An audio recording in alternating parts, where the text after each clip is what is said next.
Hi everyone welcome to Biorank. Plus two botany second ചാപ്റ്ററായ sexual reproduction in flowering plants എന്ന ചാപ്റ്ററിലെ part 3 ആണ് നമ്മളിവിടെ പഠിക്കാൻ പോകുന്നത്. പാർട്ട് 1ഉം പാർട്ട് 2ഉം കണ്ടിട്ടില്ലാത്തവർ കാണാം. അതേപോലെ ഫസ്റ്റ് ചാപ്റ്ററിലെ ക്ലാസ്സുകളും അതുപോലെ ചാപ്റ്റർ സമ്മറി, ഇമ്പോർട്ടൻറ്റ് ക്വസ്റ്റ്യൻസ് എന്നീ ക്ലാസ്സുകളുടെ ലിങ്കുകളും ഞാൻ ഡിസ്ക്രിപ്ഷൻ ബോക്സിൽ കൊടുത്തിട്ടുണ്ട്. കണ്ടിട്ടില്ലാത്തവർ കാണാം. ക്ലാസ്സുകൾ ഇഷ്ടപ്പെട്ടാൽ ലൈക്ക് ചെയ്യുക, ഷെയർ ചെയ്യുക, കമൻറ്റ് ചെയ്യുക. പിന്നെ ഈ ചാനൽ നിങ്ങൾ ഇതുവരെ സബ്സ്ക്രൈബ് ചെയ്തിട്ടില്ലെങ്കിൽ ബയോറാങ്ക് എന്ന ഈ ചാനൽ സബ്സ്ക്രൈബ് ചെയ്യുക. എന്നാൽ മാത്രമേ ഞാൻ ഇടുന്ന നെക്സ്റ്റ് ക്ലാസ്സുകളുടെ നോട്ടിഫിക്കേഷൻസ് നിങ്ങൾക്ക് ലഭിക്കുകയുള്ളൂ. അപ്പോൾ ക്ലാസ്സിലേക്ക് കടക്കാം.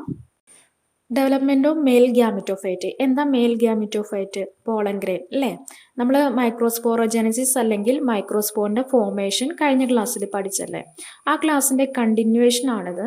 കഴിഞ്ഞ ക്ലാസ് കണ്ടിട്ടില്ലാത്തവർ ആ ക്ലാസ് കണ്ടിട്ട് ഇത് കാണാം. ഞാൻ ഡിസ്ക്രിപ്ഷൻ ബോക്സിൽ ലിങ്കുകൾ കൊടുത്തിട്ടുണ്ട്.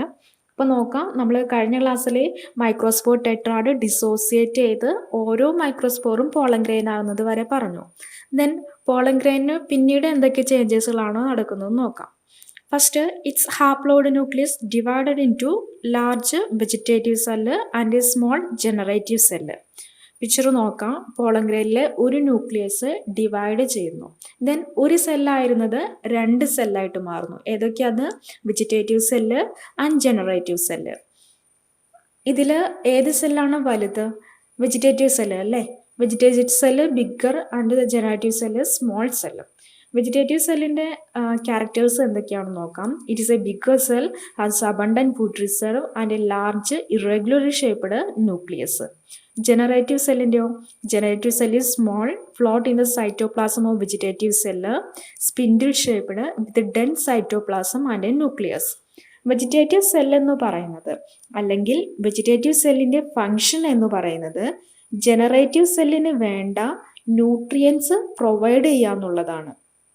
So it has A abundant food reserve. എന്തിനു വേണ്ടിയാണ്? ജനറേറ്റീവ് സെല്ലിന് വേണ്ട ന്യൂട്രിയൻസ് സപ്ലൈ ചെയ്യാൻ. ജനറേറ്റീവ് സെൽ എന്ന് പറയുന്നത് പേര് ഡിനോട്ട് ചെയ്യുന്ന പോലെ തന്നെ ആണ് ഇതിൻ്റെ ഫങ്ഷനും. അതായത് റീപ്രൊഡക്ഷനിൽ ഡയറക്റ്റ് പാർട്ടിസിപ്പേറ്റ് ചെയ്യുന്നത് ഈ ജനറേറ്റീവ് സെല്ലാണ്. ജനറേറ്റീവ് സെല്ല് വെജിറ്റേറ്റീവ് സെല്ലിൻ്റെ സൈറ്റോപ്ലാസത്തിൽ ഫ്ലോട്ട് ചെയ്താണ് കാണുന്നത്. ഇപ്പം നോക്കാം, ഈ ഒരു പോളൻ ഗ്രെയിനിൽ 2 സെല്ലാണുള്ളത്, വെജിറ്റേറ്റീവ് സെല്ലും ജനറേറ്റീവ് സെല്ലും. ഈ ഒരു സ്റ്റേജിൽ നമുക്ക് 2 സെൽഡ് സ്റ്റേജ് എന്ന് പറയാം. ഒരു 60%-ലധികം ആൻജിയോസ്പേംസിലും പോളൻ ആർദർഡെഹിസൻസിലൂടെ റിലീസ് ചെയ്യുന്നത് അല്ലെങ്കിൽ ഷെഡ് ചെയ്യുന്നത് ഈ ഒരു 2 സെൽഡ് സ്റ്റേജിലാണ്. ബാക്കി വരുന്ന ഒരു ചെറിയ ശതമാനം ആൻജിയോസ്പേമിൽ ഈ ജനറേറ്റീവ് സെല്ലിൽ വീണ്ടും മൈറ്റോട്ടിക്കലി ഡിവൈഡ് ചെയ്യുന്നു. ദെൻ എന്നിട്ട് ഒരു മെയിൽ ഗ്യാമേറ്റ് കൂടി ഫോം ചെയ്യുന്നു. അതായത് അപ്പോൾ അവിടെ 3 സെൽഡ് സ്റ്റേജ് ആണ്. അതായത് ഒരു വെജിറ്റേറ്റീവ് സെല്ലും ജനറേറ്റീവ് സെല്ല് ഡിവൈഡ് ചെയ്തിട്ട് 2 ആയിട്ട് മാറും അല്ലെങ്കിൽ 2 ഗ്യാമേറ്റ് ആയിട്ട് മാറുന്നു. ഇത്തരം പ്ലാന്റ്സിൽ പോളൻ ഗ്രെയിൻ ഷെഡ് ചെയ്യുന്നത് ഈ 3 സെൽഡ് സ്റ്റേജിലാണ്. ഇത്രയേ ഉള്ളൂ. മെജോറിറ്റി ഓഫ് ആൻജിയോസ്പേമിലും 2 സെൽഡ് സ്റ്റേജിലാണ് പോളൻ ഗ്രെയിൻ ഷെഡ് ചെയ്യുന്നത്. ബാക്കി വരുന്ന ആൻജിയോസ്പേമിൽ 3 സെൽഡ് സ്റ്റേജിലും. 2 സെൽഡ് സ്റ്റേജ് എന്ന് പറയുന്നത് ഒരു വെജിറ്റേറ്റീവ് സെല്ലും ഒരു ജനറേറ്റീവ് സെല്ലും. 3 സെൽഡ് സ്റ്റേജ് എന്ന് പറയുന്നത് ഒരു വെജിറ്റേറ്റീവ് സെല്ലും ജനറേറ്റീവ് സെല്ലും മൈറ്റോട്ടിക്കലി ഡിവൈഡ് ചെയ്തിട്ട് 2 ഗ്യാമേറ്റ്സ് ആകുന്നതും. ആകെ 3. ഓരോ സെല്ലിലും ഓരോ ന്യൂക്ലിയസും. ഈ 2 സെൽഡ് സ്റ്റേജിൽ പോളൻ ഗ്രെയിൻ റിലീസ് ചെയ്യുന്ന പ്ലാന്റ്സിൽ ജനറേറ്റീവ് സെല്ലിൻ്റെ മൈറ്റോട്ടിക് ഡിവിഷൻ നടക്കുന്നത് ആഫ്റ്റർ പോളിനേഷനാണ്. അപ്പോൾ ഈ ഒരു ടോപ്പിക്കിൽ എന്തെങ്കിലും ഡൗട്ട് ഉണ്ട് എന്നുണ്ടെങ്കിൽ തീർച്ചയായിട്ടും നിങ്ങൾ കമൻറ്റ് ബോക്സിൽ ചോദിച്ചോളൂ. ചില പോളൻ ഗ്രെയിൻസ് ഹ്യൂമൻ ബീങ്സിൽ അലർജീസ് കോസ് ചെയ്യുന്നുണ്ട്. Pollen grain of many species cause severe allergies and respiratory disorders like bronchitis, asthma etcetera. ഇങ്ങനെ പോളൻ അലർജി ഉണ്ടാക്കുന്ന ഒരു പ്ലാന്റിന് എക്സാമ്പിളാണ് പാർത്തീനിയം അല്ലെങ്കിൽ ക്യാരറ്റ് ഗ്രാസ് എന്ന് പറയുന്ന പ്ലാന്റ്. ആക്ച്വലി ഈ പ്ലാന്റ് അമേരിക്കൻ കൺട്രീസിൽ നിന്ന് ഇന്ത്യയിലേക്ക് എത്തപ്പെട്ട ഒരു പ്ലാന്റ് ആണ്. വീറ്റ് പ്ലാന്റിനൊപ്പം കണ്ടാമിനേറ്റഡ് ആയിട്ടാണ് ഇന്ത്യയിലേക്ക് ഈ പ്ലാന്റ് എത്തിയത്. ഇതൊരു വീഡ് പ്ലാന്റ് കൂടിയാണ്. ക്യാരറ്റ് ഗ്രാസ് അതിൻ്റെ പോളൻ ഹ്യൂമൻ ബീങ്സിന് അലർജി ഉണ്ടാക്കുന്ന ഒരു പ്ലാന്റ് ആണിത്. അത് മാത്രമല്ല കേട്ടോ, ഈ ഒരു വീട് പ്രൊഡ്യൂസ് ചെയ്യുന്ന അലിലോപ്പതി കെമിക്കൽസ് അടുത്ത് നിൽക്കുന്ന ക്രോ പ്ലാന്റിനെ കൂടി എഫക്റ്റ് ചെയ്യുന്ന, അവയെ നശിപ്പിക്കാൻ കൂടി കഴിയുന്ന ഒരു പ്ലാന്റ് ആണ് ഈ ക്യാരറ്റ് ഗ്രാസ് എന്ന് പറയുന്നത്. പിന്നെ ഈ പോളൻ ഗ്രെയിൻ എന്ന് പറയുന്നത് ന്യൂട്രിയൻ റിച്ച് ആയിട്ടുള്ള ഒന്നുകൂടിയാണ്. അതുകൊണ്ട് തന്നെ വെസ്റ്റേൺ കൺട്രീസിലെല്ലാം ടാബ്ലറ്റ് ഫോമിലും സിറപ്പ് ഫോമിലെല്ലാം ഒരു ഫുഡ് സപ്ലിമെൻ്റ് ആയിട്ട് ബി പോളൻ എന്ന പേരിൽ മാർക്കറ്റിൽ പോളൻ ഗ്രെയിൻസ് അവൈലബിൾ ആണ്.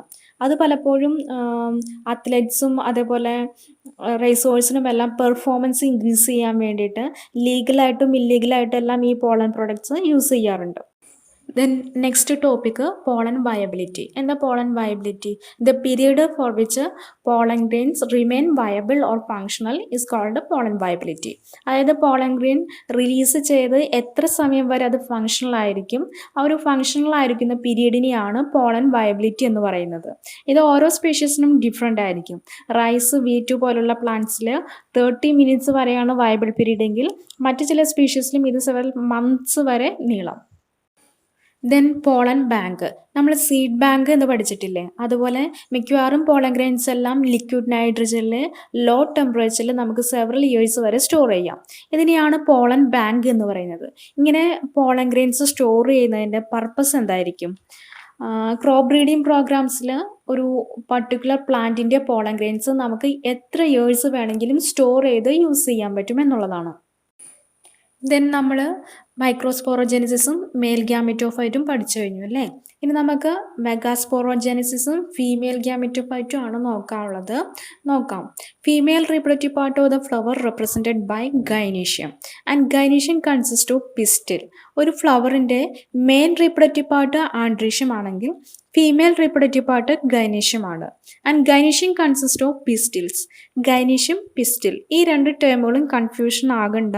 ഒരു ടിപ്പിക്കൽ പിസ്റ്റിലിൻ്റെ പിക്ചറാണ് ഇവിടെ കൊടുത്തിരിക്കുന്നത്. ചില ഫ്ലവേഴ്സിൽ ഒരു പിസ്റ്റിൽ മാത്രം ആയിരിക്കില്ല, ഒന്നിലധികം പിസ്റ്റിൽസ് പ്രസൻ്റ് ആയിരിക്കും. ഈ പിസ്റ്റിലുകൾ ഒന്നിച്ച് ഗൈനീഷ്യം എന്ന് നമുക്ക് പറയാം, ഓരോന്നിനെയും പിസ്റ്റിൽ എന്നും പറയാം. ഒരു പിസ്റ്റിൽ മാത്രമുള്ള കേസിൽ അത് തന്നെയാണ് പിസ്റ്റിലും അത് തന്നെയാണ് ഗൈനീഷ്യവും. ഇനി നോക്കാം, ഗൈനീഷ്യത്തിൽ 3 പാർട്സ് ഉണ്ട്, അല്ലെങ്കിൽ പിസ്റ്റലിൽ 3 പാർട്സ് ഉണ്ട്. ഏതൊക്കെയാണ്? Stigma, style and ovary. Picture observe ചെയ്യാം, സ്റ്റിഗ്മ എന്താ, സ്റ്റൈൽ എന്താ, ഓവറി എന്താന്ന്. First stigma. Stigma is the terminal part of pistil and serves as landing platform for pollen grains. pollen grains വന്ന് ഗൈനീഷ്യത്തിൽ ആദ്യമേ ലാൻഡ് ചെയ്യുന്ന പാർട്ടാണ് സ്റ്റിഗ്മ. Then style. സ്റ്റിഗ്മയ്ക്ക് താഴെയായിട്ട് കാണുന്ന elongated slender part. And finally ovary. Ovary is the basal bulged part of pistil. പിന്നെ ഈ ഓവറിക്കകത്ത് ഒന്നോ അതിലധികമോ ക്യാവിറ്റീസ് ഉണ്ട്. ഈ ക്യാവിറ്റീസിനെയാണ് ഒവേറിയൻ ക്യാവിറ്റി അല്ലെങ്കിൽ ലോക്യൂൾ എന്ന് പറയുന്നത്. എന്താ locule? A cavity or chamber within an ovary is called locule or ovarian cavity. Then ഈ ക്യാവിറ്റിക്ക് അകത്താണ്, അല്ലെങ്കിൽ ഈ ലോക്യൂളിന് അകത്താണ് ഓവ്യൂൾസ് കാണുന്നത്. പിന്നെ ഈ ലോക്യൂളിനകത്ത് ഓവ്യൂൾസ് അറേഞ്ച് ചെയ്യുന്നതിന് വേണ്ടിയിട്ട് അല്ലെങ്കിൽ അറ്റാച്ച് ചെയ്യുന്നതിന് വേണ്ടിയിട്ട് ഒരു സ്പെഷ്യലൈസ്ഡ് ടിഷ്യൂസ് കാണാം. ഇതിനെയാണ് പ്ലാസൻ്റ എന്ന് പറയുന്നത്. ദെൻ പ്ലാസൻറ്റേഷൻ നിങ്ങൾ ഫസ്റ്റ് ഇയറിൽ പഠിച്ചതാണല്ലേ. What is placentation?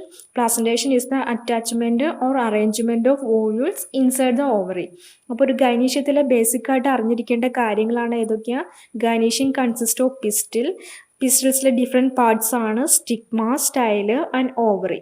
ഓവറിക്ക് അകത്തുള്ള ക്യാവിറ്റിയാണ് ഒവേറിയൻ ക്യാവിറ്റി ഓർ ലോക്യൂള്.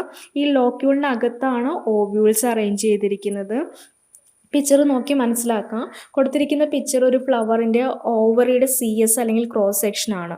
ഓവറിക്കകത്ത് 3 ക്യാവിറ്റീസ് കാണുന്നില്ലേ, അതാണ് ലോക്യൂള്. ഈ ഓവറിയിൽ 3 ലോക്യൂൾസ് പ്രസൻ്റ് ആണ്. ദെൻ ഈ ലോക്യൂളിനകത്താണ് ഓവ്യൂൾസ് അറേഞ്ച് ചെയ്തിരിക്കുന്നത്. ഇങ്ങനെ ലോക്യൂൾസിന് അകത്തുള്ള ഓവ്യൂൾസിൻ്റെ അറേഞ്ച്മെൻറ്റിനെയാണ് പ്ലാസൻറ്റേഷൻ എന്ന് പറയുന്നത്. ദെൻ പ്ലാസൻ്റ എന്താ? ഓവ്യൂൾസ് ലോക്യൂളിനകത്ത് അറ്റാച്ച് ചെയ്തിരിക്കുന്ന ടിഷ്യൂ ആണ് പ്ലാസൻ്റ. ഈ ഒരു പിക്ചർ ഒരു എക്സാമ്പിൾ മാത്രമാണ് കേട്ടോ. ഡിഫറെൻറ്റ് സ്പീഷ്യസിൽ ഡിഫറെൻറ്റ് ടൈപ്സ് ഓഫ് ഓവറി ആയിരിക്കും, ഡിഫറെൻറ്റ് നമ്പർ ഓഫ് ലോക്യൂൾസ് ആയിരിക്കും, ഡിഫറെൻറ്റ് നമ്പർ ഓഫ് ഓവ്യൂൾസ് ആയിരിക്കും and different types of placentation ആയിരിക്കും. ഈ പിക്ചർ തന്നിരിക്കുന്നത് ലോക്യൂൾ എന്താ, പ്ലാസൻ്റ എന്താ, ഓവ്യൂൾ എന്താന്ന് കൃത്യമായിട്ട് കൺഫ്യൂഷൻ ഇല്ലാതെ മനസ്സിലാക്കാൻ വേണ്ടിയിട്ടാണ്. കുറച്ചുകൂടി ക്ലിയർ ആയിട്ട് മനസ്സിലാക്കണമെങ്കിൽ നിങ്ങളൊരു ടൊമാറ്റോ എടുത്ത് അതിൻ്റെ സെൻറ്ററിൽ വെച്ചിട്ട് രണ്ടാക്കി ഒന്ന് കട്ട് ചെയ്ത് നോക്കാം. ഈ പിക്ചറിൽ കാണുന്ന പോലെ സീഡ്സിനെ പ്ലേസ് ചെയ്യാൻ വേണ്ടിയിട്ട് കുറേ ക്യാവിറ്റീസ് ഈ ടൊമാറ്റോയുടെ സെൻറ്ററിലായിട്ട് കാണാം. അതാണ് ലോക്യൂൾസ്. 4 5 ലോക്യൂൾസ് കാണാം. വെറൈറ്റി അനുസരിച്ച് ലോക്യൂൾസിൻ്റെ നമ്പറിൽ വ്യത്യാസം വരാം. ഈ ക്യാവിറ്റികളിലായിട്ട് ടൊമാറ്റോയുടെ സീഡ്സും കാണാം. ഫ്ലവർ ആയിരിക്കുമ്പോൾ അത് ഓവ്യൂളായിരുന്നു. ഫ്ലവറിൻ്റെ ഓവറി ഡെവലപ്പ് ചെയ്ത് അത് ഫ്രൂട്ട് ആവുന്നതോടൊപ്പം ഓവ്യൂൾ ഡെവലപ്പ് ചെയ്ത് സീഡ് ആവുന്നു. ദെൻ ഒബ്സർവ് ചെയ്താൽ കാണാം ഈ സീഡ്സ് അറ്റാച്ച് ചെയ്തിരിക്കുന്നതിന് വേണ്ടിയിട്ട് സെൻറ്ററിലായിട്ട് കുറച്ച് ഹാർഡായിട്ട് ചെറിയൊരു വൈറ്റ് കളറോട് കൂടിയ ടിഷ്യൂസ് കാണാൻ പറ്റും. ഇതാണ് എന്ത്? പ്ലാസൻറ്റ. പിന്നെ ഞാൻ നേരത്തെ പറഞ്ഞു ചില പ്ലാന്റ്സിൽ ഒന്നിലധികം പിസ്റ്റൽസ് പ്രസൻ്റ് ആയിരിക്കുന്നു. അതിൻ്റെ ബേസിൽ നമുക്ക് പ്ലാന്റ്സിനെ മോണോകാർപ്പിലറി, മൾട്ടികാർപ്പിലറി എന്ന് തിരിക്കാം. ഒരു പിസ്റ്റൽ മാത്രം പ്രസൻ്റ് ആണെങ്കിൽ അതിനെ മോണോകാർപ്പിലറി എന്ന് പറയാം. Mono means one or single. അതേപോലെ ഒന്നിലധികം പിസ്റ്റൽസ് പ്രസൻ്റ് ആണെങ്കിൽ അതിനെ മൾട്ടികാർപ്പിലറി എന്നും പറയാം. ഈ മൾട്ടികാർപ്പിലറി കണ്ടീഷൻസിൽ 2 കണ്ടീഷൻസ് പോസിബിൾ ആണ്. ഏതൊക്കെയാണ്? അപ്പോകാർപ്പസും സിങ്കാർപ്പസും. അപ്പോകാർപ്പസ് കണ്ടീഷൻ എന്ന് പറയുന്നത് മൾട്ടികാർപ്പിലറി കണ്ടീഷനിൽ ഒന്നിലധികം പിസ്റ്റൽസ് ഉള്ളതിൽ ഓരോ പിസ്റ്റലും ഫ്യൂസ് ചെയ്യാതെ സെപ്പറേറ്റ് ആയിട്ടാണ് കാണുന്നതെങ്കിൽ, അതായത് ഫ്രീ ആയിട്ടാണ് കാണുന്നതെങ്കിൽ അതിനെ അപ്പോകാർപ്പസ് എന്നും, അതേപോലെ പിസ്റ്റൽസ് എല്ലാം ഫ്യൂസ് ചെയ്ത് ഒന്നിച്ചാണ് കാണുന്നതെങ്കിൽ അതിനെ സിങ്കാർപ്പസ് എന്നും പറയുന്നു. അപ്പോൾ 4 കണ്ടീഷൻസ് ആണ്. ഏതൊക്കെ? മോണോകാർപ്പിലറി, മൾട്ടികാർപ്പിലറി ആൻഡ് അപ്പോകാർപ്പസ് ആൻഡ് സിങ്കാർപ്പസ്. ഒരു പിസ്റ്റൽ മാത്രം ഉള്ളെങ്കിൽ മോണോകാർപ്പിലറി, ഒന്നിലധികം പിസ്റ്റൽസ് പ്രസൻ്റ് ആണെങ്കിൽ മൾട്ടികാർപ്പിലറി. അതേപോലെ മൾട്ടികാർപ്പിലറി കണ്ടീഷനിലെ 2 പോസിബിൾ കണ്ടീഷൻസ് ആണ് അപ്പോകാർപ്പസ് ആൻഡ് സിങ്കാർപ്പസ്. ഒന്നിലധികം പിസ്റ്റൽസ് ഫ്രീ ആയിട്ടാണ് കാണുന്നതെങ്കിൽ അപ്പോകാർപ്പസ്, അതേപോലെ പിസ്റ്റൽസ് ഫ്യൂസ് ചെയ്ത് കൂടി ചേർന്നിട്ടാണ് കാണുന്നതെങ്കിൽ സിങ്കാർപ്പസ് എന്നും പറയും. സിങ്കാർപ്പസിൻ്റെ ഡയഗ്രാം വരച്ചിരിക്കുന്നത് നോക്കാം. ഫസ്റ്റ് പിക്ചർ നോക്കാം. ഹൈബിസ്കസിൻ്റെ പിസ്റ്റിലാണിത്. ഇതൊരു സിങ്കാർപ്പസ് പിസ്റ്റിലാണ്. കാരണം ഇവിടെ 5 സ്റ്റിഗ്മാസ് പ്രസൻ്റ് ആണ്. ഈ 5 സ്റ്റിഗ്മയും സ്റ്റൈലിലെത്തുമ്പോൾ ഫ്യൂസ് ചെയ്യുന്നു. ഓവറിയും ഫ്യൂസ് ചെയ്ത് ഒന്നായിട്ട് തന്നെയാണ് കാണുന്നത്. So it is a syncarpous. Syncarpous കണ്ടീഷനിൽ ഈ ഫ്യൂഷൻ ഒന്നുകിൽ സ്റ്റിഗ്മയിൽ മാത്രമായിരിക്കാം. സംടൈംസ് ഓവറി മാത്രമായിരിക്കും ഫ്യൂസ് ചെയ്തിട്ടുണ്ടാവുക. സ്റ്റൈലും സ്റ്റിഗ്മയും ഫ്രീ ആയിരിക്കും. അതാണ് ആ സെക്കൻഡ് പിക്ചറിൽ കാണിച്ചിരിക്കുന്നത്. ചില പ്ലാന്റ്സിൽ സ്റ്റൈലും സ്റ്റിഗ്മയും മാത്രം ഫ്യൂഷൻ കാണത്തുള്ളൂ. ഓവറി ഫ്രീ ആയിരിക്കും. എനിവേ ഒന്നിലധികം പിസ്റ്റൽസും അവയിൽ ഏതെങ്കിലും ഒരു ഭാഗത്ത് ഫ്യൂഷൻ ഉണ്ടെങ്കിൽ അതിന് സിങ്കാർപ്പസ് എന്ന് വിളിക്കാം. ഈ ഒരു പോയിന്റ്സും ഈ ഡയഗ്രാംസും ഞാൻ ഒരു എക്സ്ട്രാ നോളജിന് വേണ്ടി പറഞ്ഞേ ഉള്ളൂ. നമുക്ക് പഠിക്കാനുള്ളത് ഇത്ര മാത്രമാണ്. മൾട്ടികാർപ്പിലറി കണ്ടീഷനിൽ പിസ്റ്റൽസ് ഫ്രീ ആണെങ്കിൽ അപ്പോകാർപ്പസ് എന്നും, ഫ്യൂസ്ഡ് ആണെങ്കിൽ സിങ്കാർപ്പസ് എന്നും പറയുന്നു. പിന്നെ ഇവിടെ ഓർത്ത് വെക്കേണ്ട ഒരു പോയിന്റ്, ഹൈബിസ്കസിൻ്റെ പിസ്റ്റൽ എന്ന് പറയുന്നത് സിങ്കാർപ്പസ് കണ്ടീഷന് എക്സാമ്പിൾ ആണെന്നുള്ളത് ഓർത്ത് വെക്കുക. ഇവിടെ ഒരു കൺഫ്യൂഷൻ തോന്നേണ്ട കാര്യമില്ല. ഇവിടെ 5 സ്റ്റിഗ്മാസ് പ്രസൻ്റ് ആണ്. ഈ 5 എണ്ണത്തിൽ നമുക്ക് കൗണ്ട് ചെയ്തെടുക്കാവുന്ന 5 സ്റ്റിഗ്മാസ് പ്രസൻ്റ് ആണ്. ഈ 5 സ്റ്റിഗ്മാസും സ്റ്റൈലിലേക്ക് എത്തുമ്പോൾ ഫ്യൂസ് ചെയ്ത് ഒന്നിച്ച് കാണപ്പെടുന്നു. സ്റ്റൈലിലേക്കും ഓവറിലും അതേപോലെ തന്നെയാണ് ഫ്യൂസ് ചെയ്ത് ഒരുമിച്ച് കാണുന്നു. അതായത് അവിടെ ഒരു ഫ്യൂഷൻ നടക്കുന്നുണ്ട്. ഈ 5 സ്റ്റിഗ്മയും ചേർന്ന് ഒരു ഫ്യൂസ് ചെയ്താണ് പിന്നെ സ്റ്റൈലിലും ഓവറിലും കാണുന്നത്. ഈ ഫ്യൂഷൻ അവിടെ ഉള്ളത് കൊണ്ട് ഇതിനെ സിങ്കാർപ്പസ് കണ്ടീഷൻ എന്ന് പറയാം. അപ്പോൾ ഇതുവരെയുള്ള ക്ലാസ്സുകൾ നിങ്ങൾക്ക് ഇഷ്ടപ്പെട്ടെന്ന് വിചാരിക്കുന്നു. ഇതിൻ്റെ ബാക്കി ഭാഗം എത്രയും പെട്ടെന്ന് അപ്ലോഡ് ചെയ്യുന്നതായിരിക്കും. ക്ലാസ് ഇഷ്ടപ്പെട്ടെങ്കിൽ ലൈക്ക് ചെയ്യുക, സബ്സ്ക്രൈബ് ചെയ്യുക. നെക്സ്റ്റ് ക്ലാസ്സിൽ വീണ്ടും കാണാം. താങ്ക്